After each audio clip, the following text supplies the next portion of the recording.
Happy Friday, everybody. Welcome to the Michael Cutler Hour. I am your host, Michael Cutler. It's February the 9th, 2018.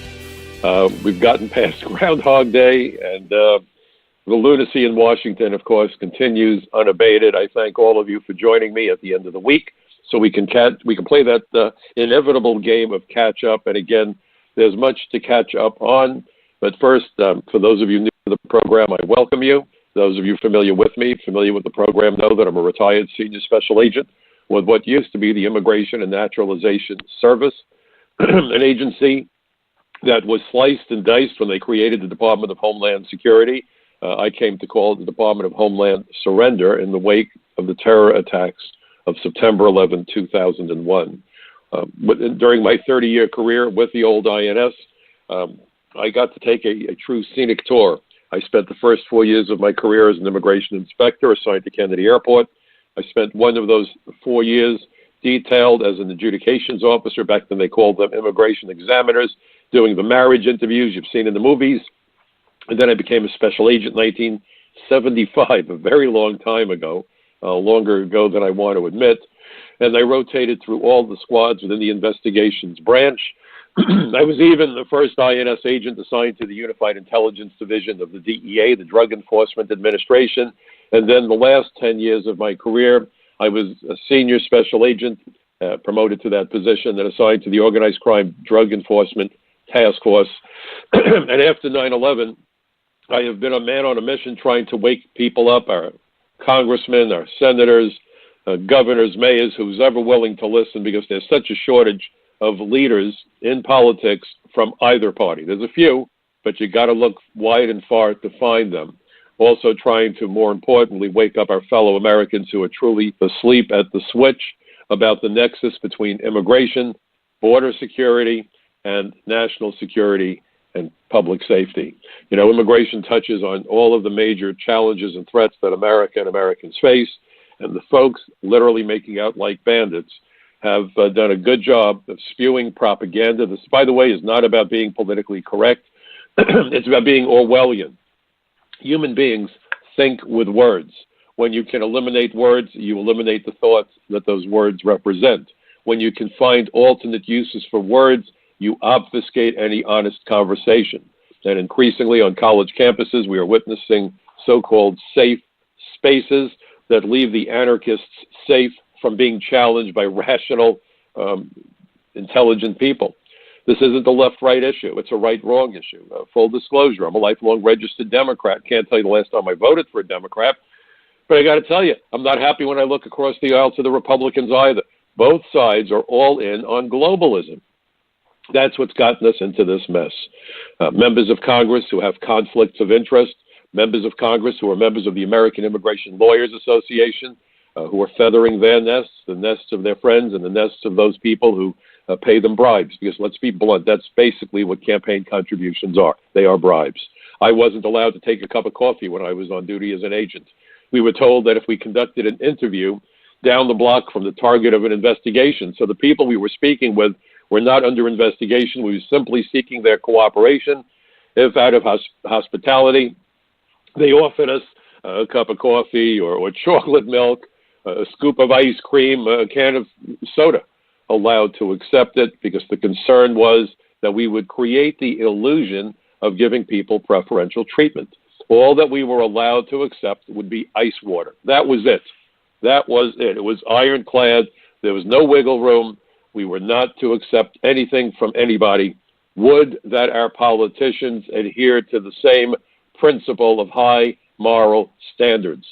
You know, we need to have the new official in Washington and in every city and state government, the official auctioneer, so that people could bid for whatever it is they want, because that's essentially what campaign finance is about. And anyone who doesn't think so is either a fool or lying, because it's as plain as day. When people write checks for thousands and thousands of dollars, they are expecting something in exchange. You know, if you write a guy a check for $100, he's running for Congress, he wants to be the next mayor, not a big deal. What do you expect for $100? And by the way, that's a hell of a lot more than any agent or police officer or public official is allowed to take. You're allowed to take nothing. But, you know, for $100, minimal. But when you get into the thousands of dollars, you better believe that those people writing those big checks are expecting big returns. This isn't altruism. And how many of these special interest groups and individuals send checks to competitors running for the same seat in Congress, same seat in the Senate, same mayoralty office or gubernatorial office?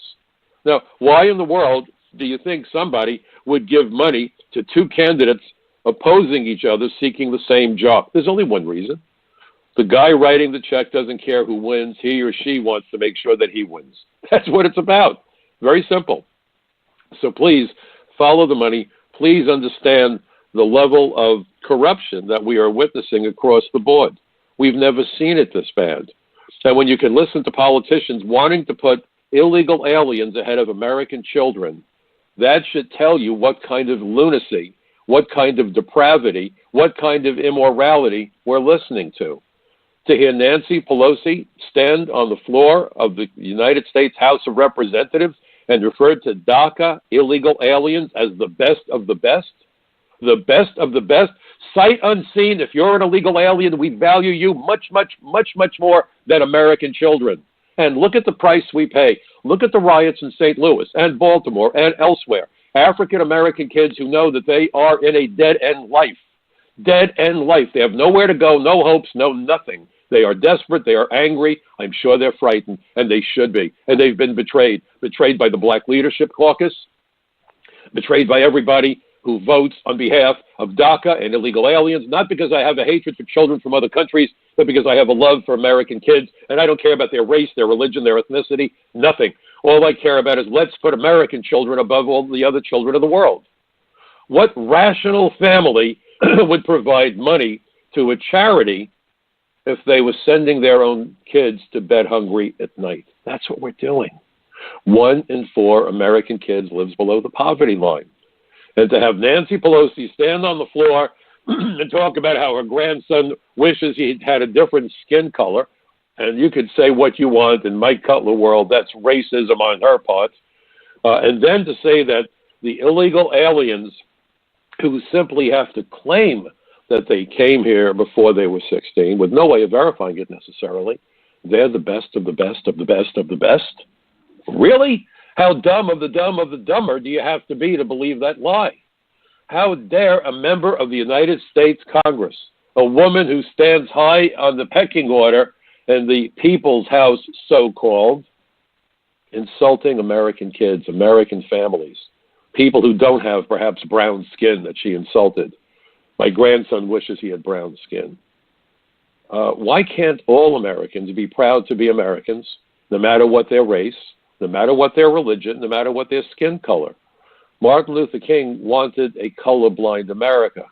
Nancy Pelosi apparently has a problem with white skin. There's no other way of saying it. It's infuriating and upsetting to listen to that kind of garbage. I raised my children to believe that skin color should be of no greater consequence than eye color or hair color. We're born with it. Judge people by who they are and what they do. The content of their heart, the content of their soul. What do they stand for? Are they trustworthy? That's what we should be having a conversation about.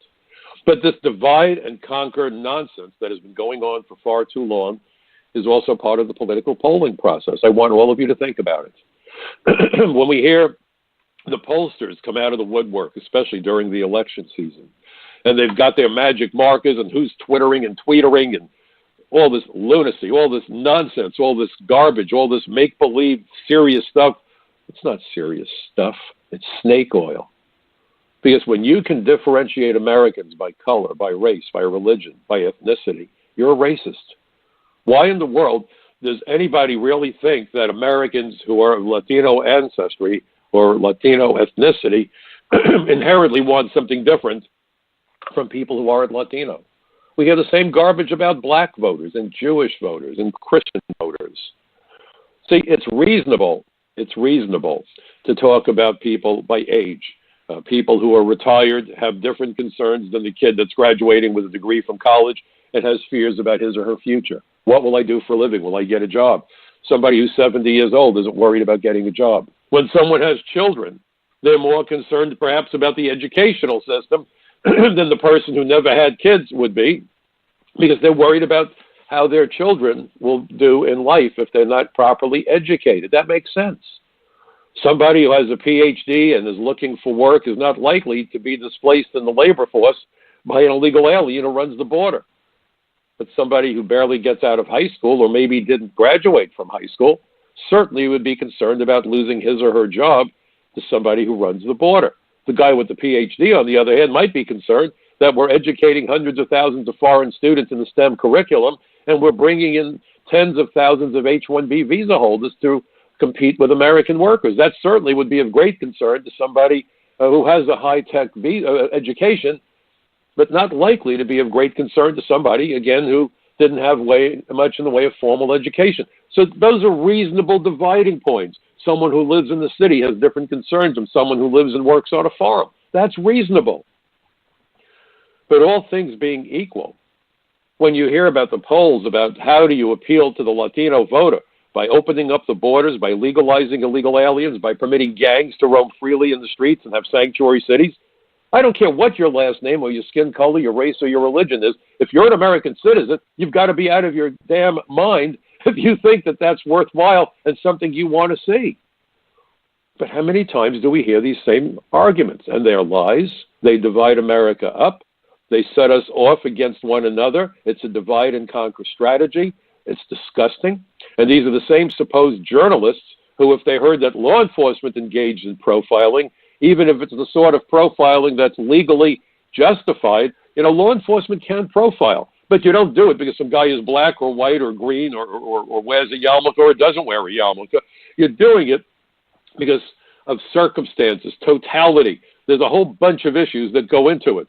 If you see somebody at 3 o'clock in the morning circling a block where there's many parking spaces, then it's a block where, as a law enforcement officer, there's been considerable narcotics trafficking. And the guy comes in at 3 in the morning. He's of a different ethnicity, perhaps, than the residents of that community. And he's driving a very expensive car with out-of-state plates. And he keeps circling the block, looking around as though he's looking for somebody. I mean, there may be an innocent explanation, but any law enforcement officer who knows what he or she is doing is going to want to talk to that guy, because it might be that he or she is looking for his drug connection. So that's reasonable. But certainly if you pull someone over, nice car, and he's the wrong color, that's a problem. But you know what? That problem is the problem that is basically being perpetrated by the so-called journalists who stand there and talk about black voters or Latino voters or Jewish voters. They are dividing us up along race lines or along religious lines. That's not legitimate. It's not fair. It's not moral. It shouldn't even be legal, because all it does create a problem, destroying the cohesiveness of America, this idea of e pluribus unum, out of many one. These should be non-factors. All Americans, unless they're crazy, want the military to keep America's enemies as far from our shores as possible.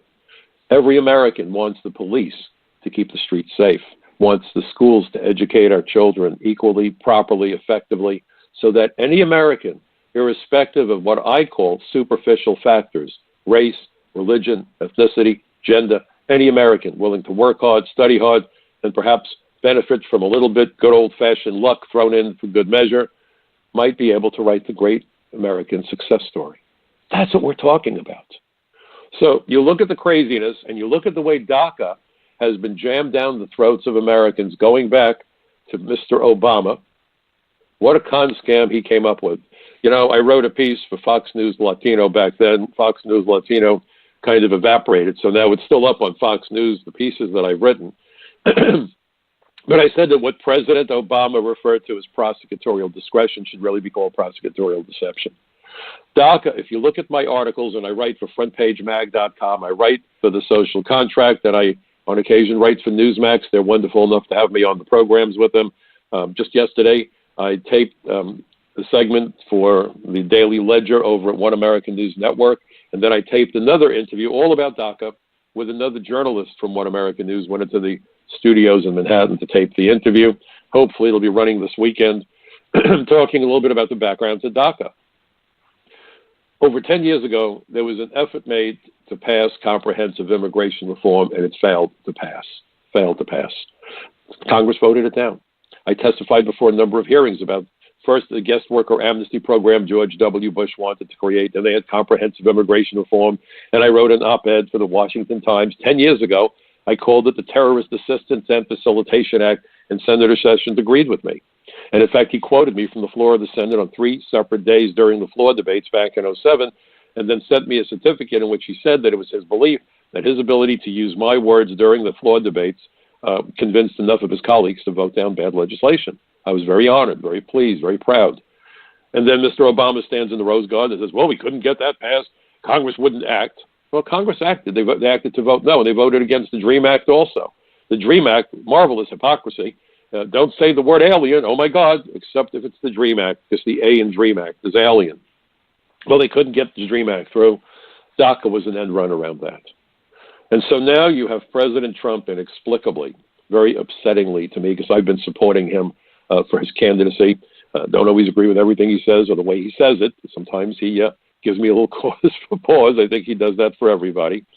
But he's got the direct way of speaking. Do those men who grew up when I did and were in the construction trades. My dad was a tradesman, did new construction as a plumber. I hung out on those jobs, and the president sounds very much like the men that I hung out with when I was a kid with my dad. And so I understand he's a little bit, as my wife would say, rough around the edges, you know. But for him to come out in support of DACA when it is clear we can't vet these people and the numbers aren't the 1.8 million that the president predicts. The Migration Policy Institute estimated that there would be 3.6 million. I even think that's a low number because, you know, you look at John Kelly, chief of staff of the administration, saying, well, maybe some of these people were just too lazy to come forward. I have a different idea, John Kelly. I don't think you understand immigration, quite frankly. You may have had a brilliant background in the military, but I don't think you know diddly about immigration, frankly. It's not that these people were lazy. Maybe some were afraid to come out, but the bigger issue is how many of those aliens weren't here when DACA enrollment was open? How many of them aren't even here yet? But if we are corrupt and self-destructive and stupid enough to pass DACA in Washington, to legalize all of them, how many of them will enter the United States in the months, maybe years ahead, and then just blatantly lie about when they got here and who they are? The 9/11 Commission warned that immigration fraud, visa fraud, were the two key methods of entry and embedding for terrorists. And so that brings us to an article that I wrote. It was just published this morning for Front Page Magazine, published on February the 9th, 2018. And it really goes to the real issue about what's wrong with DACA. The title of my article, Saudi graduate of Al-Qaeda terror training camp arrested in Oklahoma. The subtitle, I mean, this is an attention getter. This should cause people to literally drop their teeth. Alleged classmate of 9/11 hijackers attended U.S. flight school in 2016. 2 years ago. Not even 2 years ago.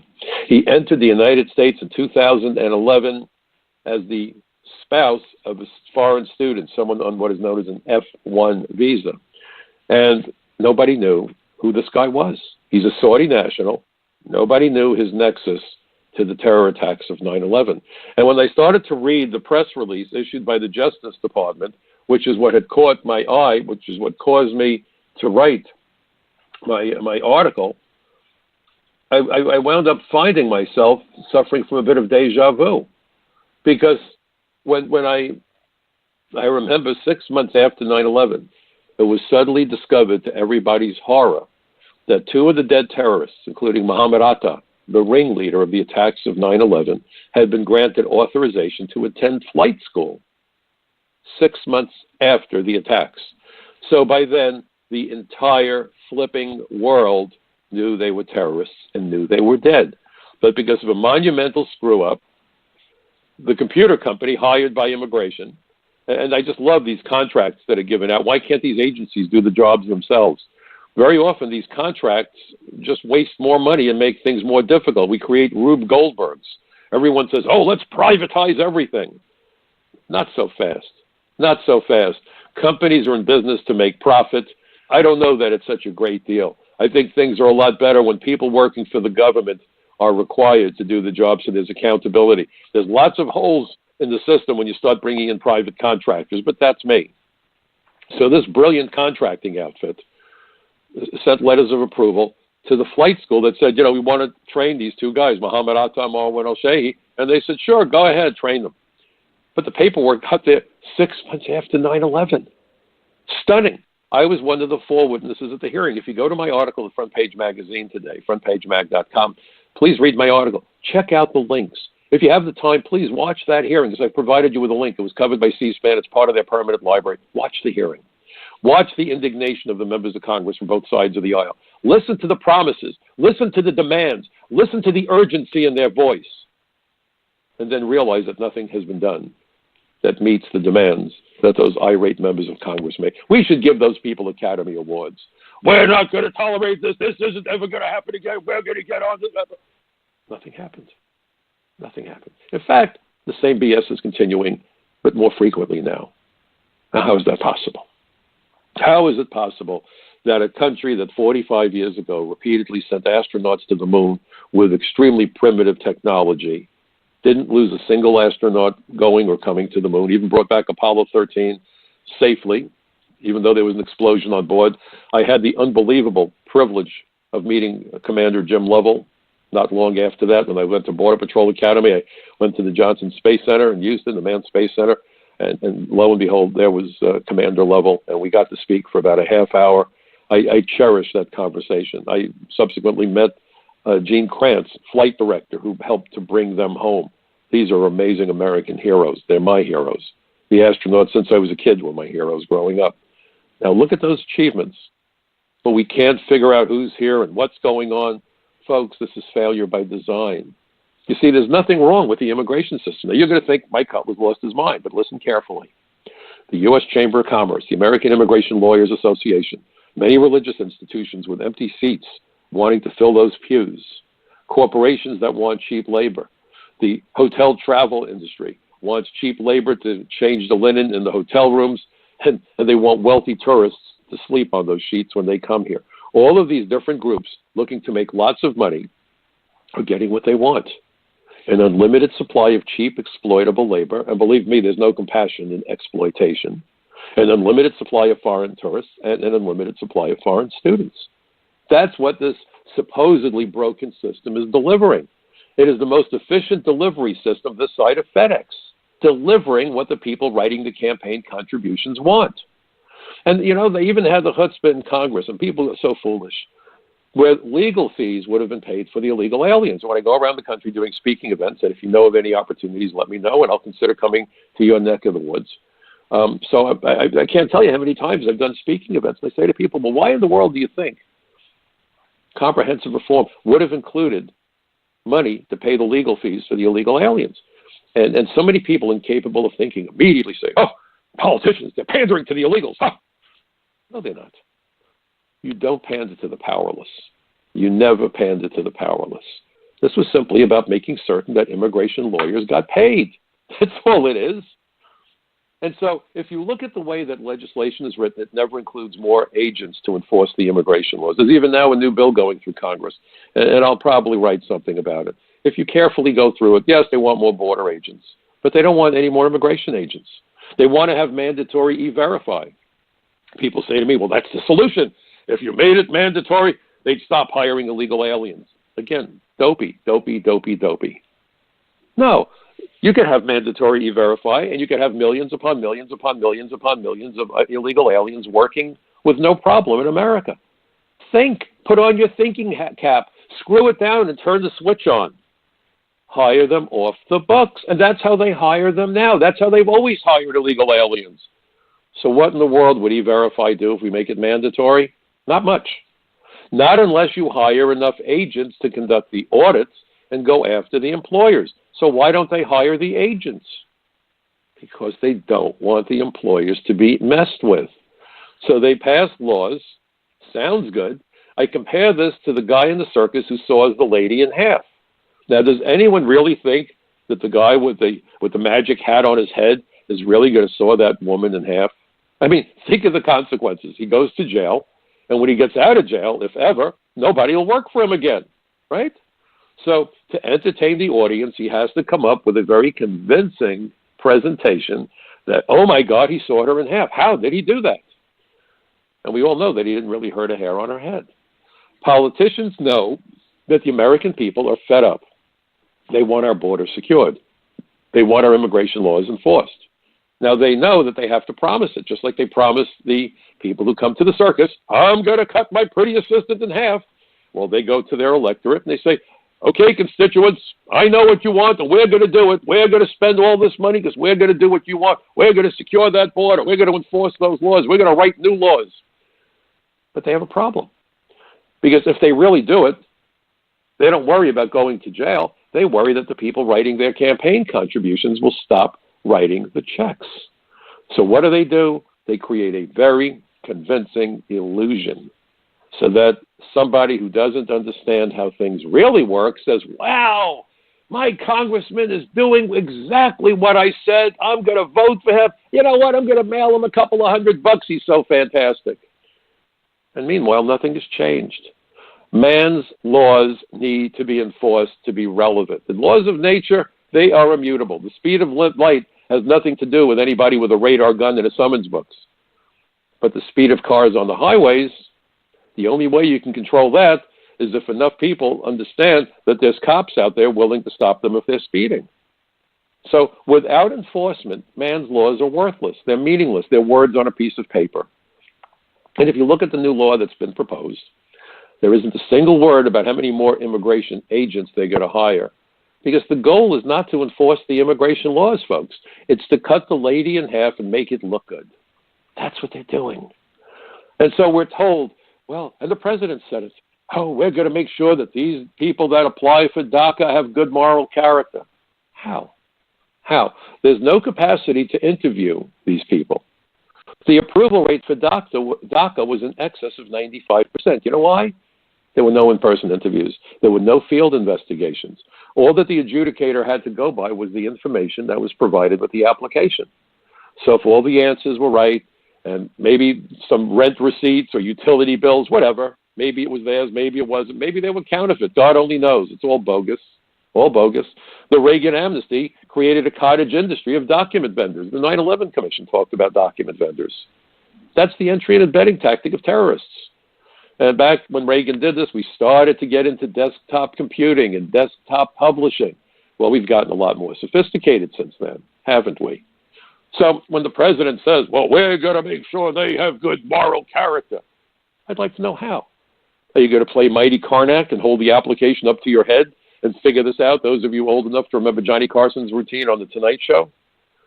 With no interviews, no field investigations, Jack the Ripper could get citizenship. And the 9/11 Commission warned us about it. I mean, look at this guy, because this guy is the poster child. Let me read a little bit to you from the press release. And again, if you go to frontpagemag.com, check out my article. By the way, if you like this stuff, please, I ask you, post it on Facebook, other social media. I have a confession. I am a techno dinosaur. I don't do Facebook and I don't tweet. And I know there are people groaning and people always call me up and email me, oh, please, you got to learn how to tweet. Maybe in my next life I'll be a canary, so I'll learn how to tweet. I don't tweet. I do write. And I write for frontpagemag.com. I write for Newsmax. I write for The Social Contract. That's what I do. And I do this radio show. And when I'm given opportunities, I do public speaking events.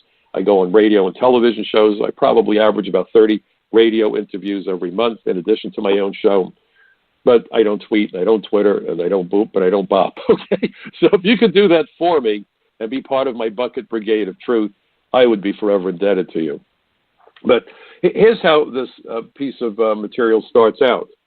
It says, by the way, the title, Saudi citizen charged in Oklahoma with concealing attendance at al-Qaeda training camp. Where did he conceal it? On his application for a visa. He lied. Just like the people are going to lie in their DACA applications about when they got here and how old they were. And the likelihood that they're going to be caught is between slim and none, and slim just left the building, okay? And that's something that no one's talking about. The news media keeps saying, these are the kids, they came as kids. No, folks, we have no idea if they came as kids. The only ones who I can guarantee you who came as kids are the ones who are now 20 years old and they're filing their application. So you say, yeah, okay. Yeah, they probably came as kids. And by the way, There have been cases of aliens in their 20s masquerading as teenagers. I did a story about one of those characters from Eastern Europe a couple of years ago. He actually attended 4 years of high school and was an honors student and belonged to, I forgot, I think he was in an ROTC program, very high profile, and they held him out as a shining example. And he was actually about 7 or 8 years older than he claimed he was. He was ultimately criminally charged with statutory rape when he took a high school girl to bed, and she thought that he was her age, and in fact he was in his 20s. So even when we think we know who we're dealing with, we don't know who we're dealing with. That particular guy came to the country, was adopted by an American family, total nightmare. And he's not alone in this. We don't know what we're doing. We're flying blind in a storm, and the storm is called terrorism. The storm is called transnational criminals. We are clueless. And what upsets me about President Trump, and I doubt that he's listening to my radio program, but if he was, I would tell him, I respect what he's tried to accomplish, but he's reversed course on us. The same president that said we're not going to let aliens into the United States who can't be vetted because they come from countries that are dysfunctional and sponsor terrorism, and I agreed with him 100%, and I've written articles supporting him 100%, and I've criticized the judges who blocked him. I criticized the organizations who blocked him. He has every right to do it, and other presidents have done similar things. But if he was here right now, I'd say, Mr. President, when aliens run the border, they're not vetted at all. They didn't even get inspected. That's the whole danger to people running the border. They are circumventing the inspections process. They are sneaking in so no one even knows they're here. And if you don't think that poses a threat to national security, read the 9/11 Commission report. I was proud to be asked to provide testimony to the Commission. Read the 9/11 Commission report. Read the 9/11 Commission staff report on terrorist travel. That was the key point. One of the key points. Multiple failures of the immigration system permitted the entry and embedding of the terrorists, and not just on 9/11. They looked at 94 terrorists, including the 9/11 hijackers, in the decade leading up to the attacks on 9/11. So when we hear all of this strong stuff, if we can't vet you, we're not letting you in. Well, Mr. President, you just offered to give 1.8 illegal aliens who evaded the vetting process, give them citizenship. And I got to tell you, that's a big, big, big, big mistake, because there will be no interviews. We don't have the capacity. We don't have the people to do it. It just wouldn't be done. And if it would be done, it would be done in such a cursory fashion that it wouldn't matter anyway. And I want all of you to focus on the fact that on September 11, 2001, 19 hijackers killed more people than did the entire Japanese fleet at Pearl Harbor on December 7, 1941. You know, we keep getting told that to be successful, the terrorists only got to be right once. For us to be safe, our people got to get it right 100% of the time. Every single application for a visa or an immigration benefit provides an opportunity for the terrorists to get it right. That's how deadly serious this business is. And I really don't think that John Kelly understands it at all. I'm sure he was a great general, but generals aren't immigration officers, and immigration officers aren't generals. I have a good friend, General Paul Vallely. It's an honor to be able to call retired Major General Vallely a personal friend. I've been to his home. He arranged a speaking event for me in Montana, where he now lives. But when he is asked by people about immigration issues, he defers to me. He says, Mike, can you chat with these folks? When I've had political candidates approach me about military issues because they're getting ready for a debate, I look at them and I say, you got the wrong guy. You want to talk immigration? Here I am. You want to talk military? Call General Vallely or email him, and I give them Vallely's email address, and I'm proud to do it. Now, I don't believe that John Kelly knows anything about immigration. He looks at the Mexican border and says, that's it, we're going to get that border secure. Meanwhile, we have 95,000 miles of coastline, we have a Canadian border, we have international airports in every state. You know, I call it the immigration colander. General Kelly wants to plug one hole in the bottom of a colander and call that thing a bucket. It's not a bucket. All it is a colander with a blocked hole. Let's be honest with each other here. Okay, this is foolishness, and it's dangerous. It's dangerous, and again, I know I interrupted myself, but let me read this to you. And this was just published on Tuesday this week, February the 6th. Naif Abdulaziz M. Al-Falaj. Boy, it doesn't quite roll off the tongue as easily as I wish it would. 34, a citizen of Saudi Arabia and a current resident of Weatherford, Oklahoma, has been arrested for visa fraud and making false statements to the FBI by, among other things, concealing his application to and attendance at an al-Qaeda training camp in Afghanistan in late 2000. This is just before 2001, folks. Acting Assistant Attorney General for National Security Edward C. O'Callaghan, Acting U.S. Attorney Robert J. Trosta of the Western District of Oklahoma, and Special Agent in Charge Catherine Peterson of the FBI's Oklahoma City Division made the announcement. Based on a criminal complaint signed in the Western District of Oklahoma and unsealed today, Al-Falaj was taken into custody by the FBI without incident on February the 5th. The grand jury returned a 3-count indictment against him today. He was arraigned this afternoon before U.S. Magistrate Judge Bernard M. Jones and is currently in the custody of the U.S. Marshal Service. According to the complaint, the FBI found 15 of Al-Falaj's fingerprints on an application to an al-Qaeda training camp known as El Farouk, which is one of al-Qaeda's key training sites in Afghanistan. The document was recovered by the U.S. military from an al-Qaeda safe house in Afghanistan. The document is also alleged to include an emergency contact number associated with Al-Falaj's father in Saudi Arabia. Al-Falaj is alleged to have first entered the United States in late 2011 on a non-immigrant visa based on his wife's status as a foreign student. According to the complaint, he answered several questions in his visa application falsely, including whether he had ever supported terrorists or terrorist organizations. So understand what happened. And it goes on and says this. The indictment returned today charges 2 counts of visa fraud. Count 1 alleges that from March 2012 to the present, Al-Falaj possessed a visa obtained by fraud. Count 2 alleges that he used that visa in October 2016 to apply for lessons at a private flight school in Oklahoma. The 3rd count in the indictment charges Al-Falaj with making a false statement to the FBI during a terrorism investigation when he was interviewed and denied having associated with anyone from a foreign terrorist group. So if this guy had never applied to go to flight school, because now, because of 9/11, anybody taking flying lessons has to be fingerprinted. If it wasn't for that, we would not have known that he was here. How in the world did he get fingerprinted for a visa and those fingerprints didn't show up? I have no idea. I have no idea. But how many more people are out there like him? Now, you must understand something else, and this is part of the thing that I wrote about in my piece at frontpagemag.com today. DHS has provided a chart showing where all the DACA aliens are from, and they're not all from Mexico. Mexico accounts for just under 80% of all the applications, but 20% weren't Mexicans. Some were from Latin America, Guatemala, or El Salvador, but you had some from Syria, some from Africa, some from Asia, some from Europe. 19 terrorists on 9/11 caused more casualties than the whole Japanese fleet at Pearl Harbor. Now remember, that's the people who were processed. President Trump is now offering to process anybody who shows up and says, yep, I should have done it. I'm too darn lazy. Here I am. Take me now. I'm yours. How many will be from the Middle East? We don't know. How many will come from visa waiver countries but are affiliated with terrorism in their visa waiver country? We don't know. And look at the way that we are provided with false security. If you remember, we had a whole bunch of terror attacks in Europe, trucks and the shootings at the deli and the Jewish delicatessen, the Jewish store, and all these other attacks within visa waiver countries. And Congress got together with Mr. Obama, and they said, oh, we're going to address this. We're going to make you safe. We're going to cut that woman in half. You know what we're going to do? We're not going to end the visa waiver program, which is the only thing that makes sense, folks. But you see, the U.S. Chamber of Commerce has partnered with the Hotel, Hospitality, Travel, and Manufacturing Associations to create the Discover America Partnership.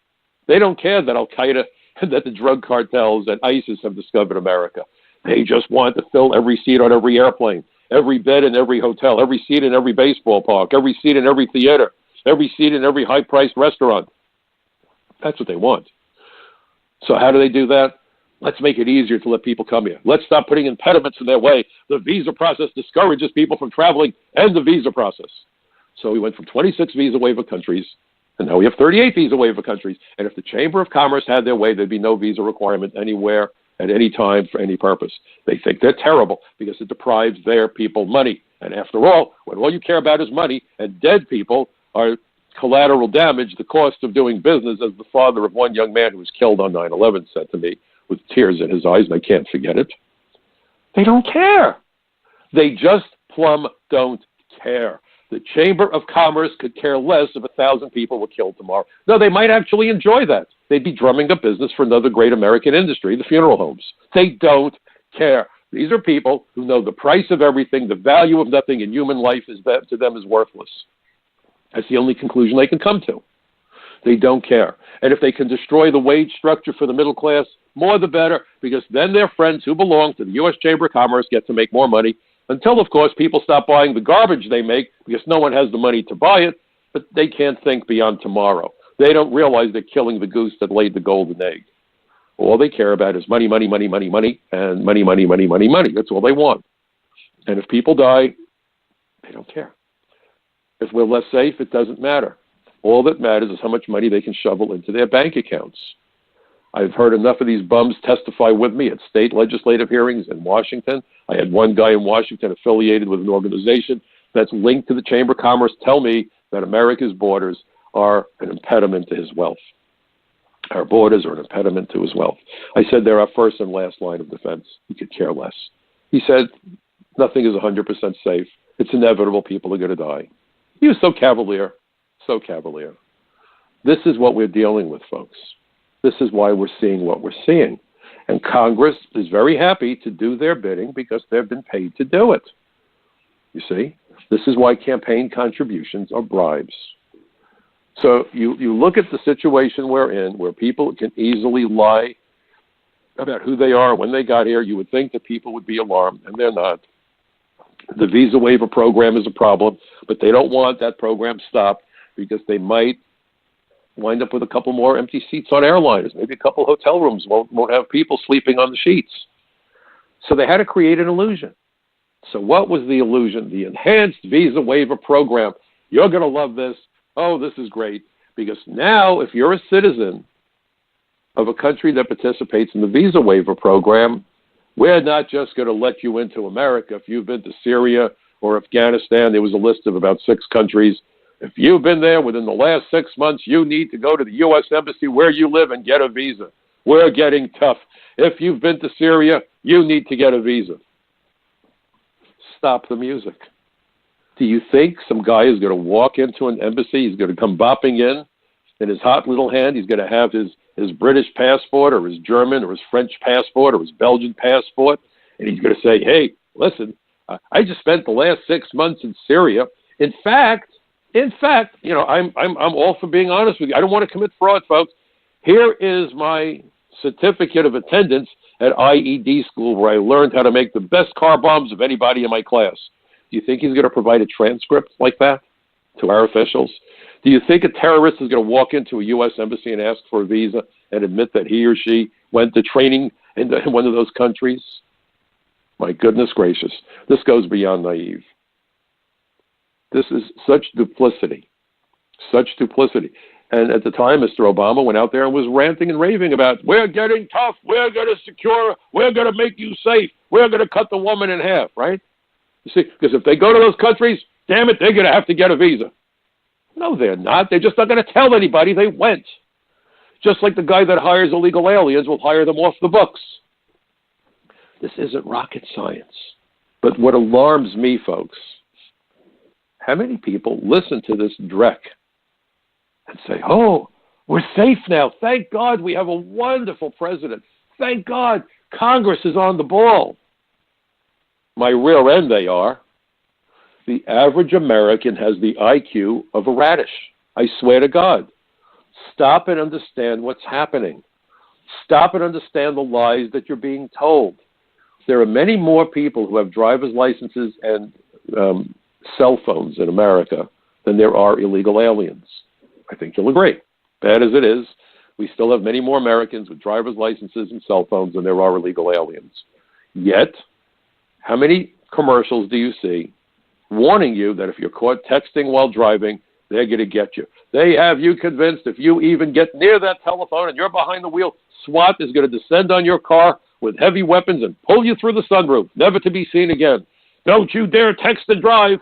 Don't you dare drive buzz. Forget about drunk. Even buzz driving is drunk driving. We're going to get you. We're going to take your car. How many people are driving? How many people might drink? More than there are illegal aliens. Have you ever heard a mayor of a city or a police chief say, you know, There's just too many people that have cell phones and driver's licenses for us to do anything about people who text while driving. Have you ever heard that argument? No, of course not. Then why do we keep hearing there's too many illegal aliens to arrest them all, so all we can do is give them lawful status? Why? Why? Because the goal is to make it acceptable to legalize the millions who are here, to encourage still more to come. The greatest influx of illegal aliens into America occurred after Ronald Reagan signed into law the Immigration Reform and Control Act of 1986, convincing people all over the world that if you come to America and you hide well enough, sooner or later they will give you a green card, sooner or later they will give you citizenship. This started a gold rush. Ronald Reagan fired the starter's pistol for the greatest surge of illegal aliens in the history of the United States. And Mr. Obama finished it off.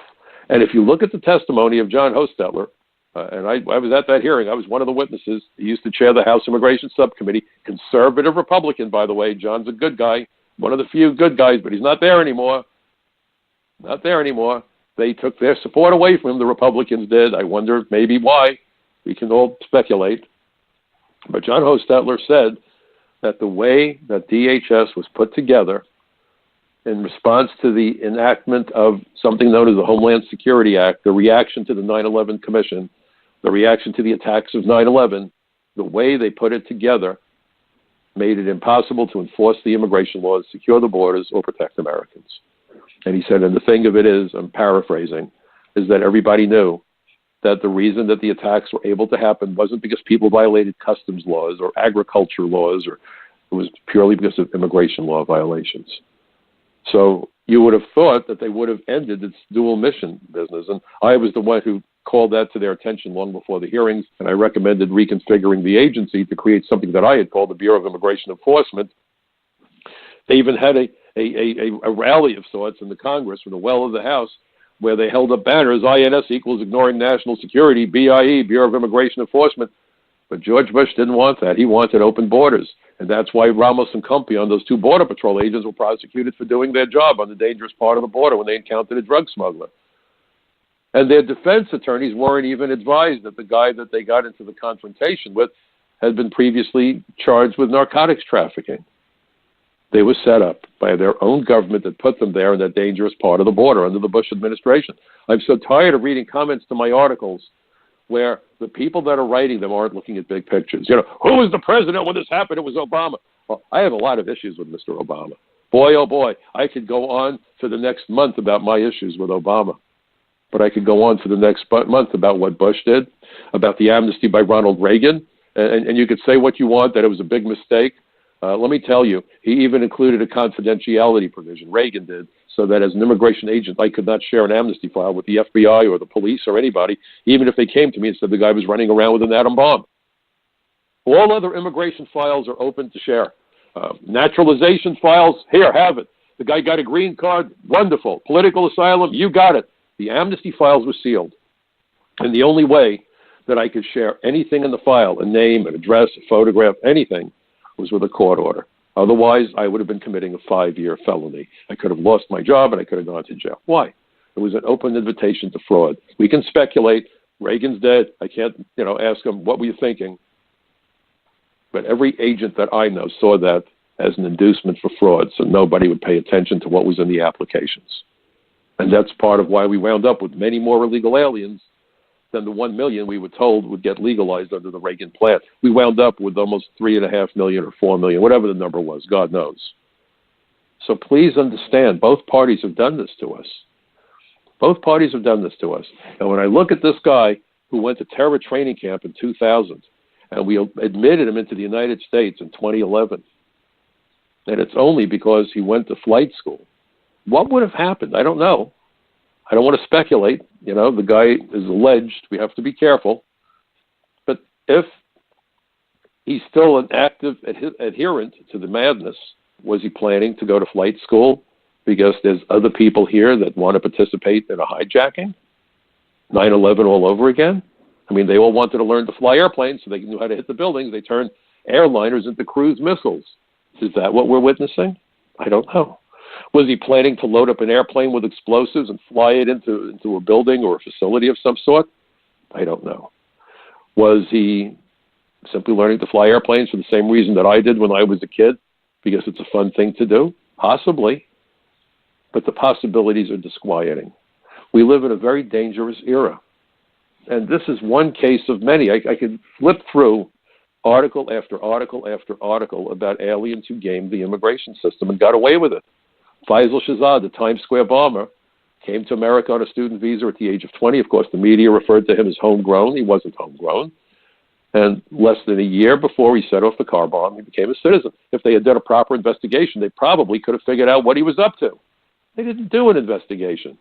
The Tsarnaev brothers, political asylum, they go back to Russia.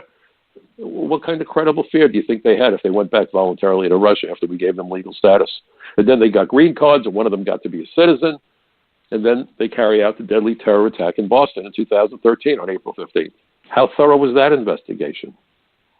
Look at the K-1 visa, San Bernardino. We can go down the list, item by item by item by item. There's a guy on the FBI's 10 most wanted list, or most wanted list of terror suspect, who's a naturalized citizen, who's driving a cab all over Washington.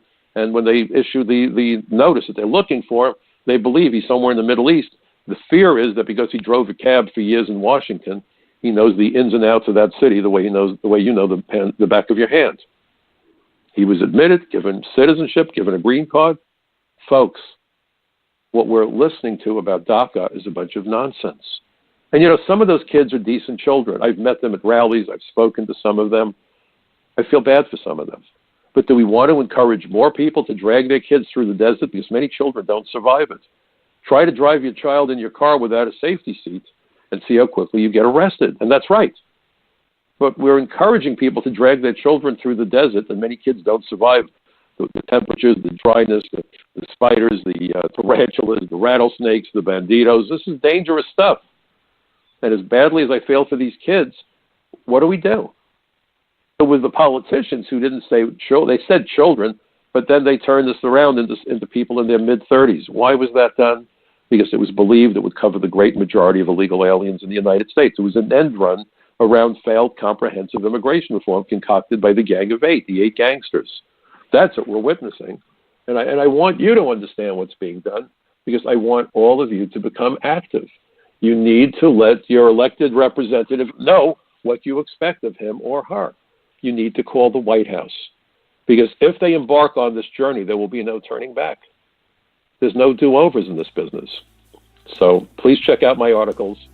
Also, I did an article, I think we talked about it last week, Newsmax, same topic. But this week, you've got the article. Saudi graduate of Al-Qaeda training camp arrested in Oklahoma. Hope you find it interesting and that you share it with people. All I can tell you, folks, please remember what I say at the end of my show every week. Democracy is not a spectator sport.